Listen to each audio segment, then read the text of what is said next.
محمد رضوان صاحب لکھتے ہیں کہ عورت اگر کلمہ کفر بک دے معاذ اللہ تو تجدید ایمان کے بعد کیا تجدید نکاح کرنا بھی ضروری ہے یا نہیں؟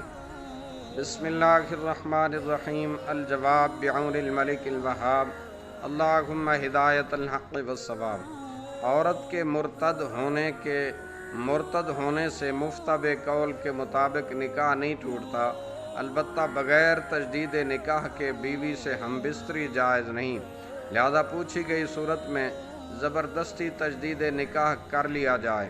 سیدی امام اہل سنت فتاوی رضویہ میں ارشاد فرماتے ہیں کہ اگر عورت معاذ اللہ ان میں سے ہو گئی یعنی مرتد ہو گئی اور مرد سنی رہا تو نکاح تو فسخ نہ ہوا، مگر پھر بھی ہم بستری کے لیے تجدید نکاح ضروری ہے۔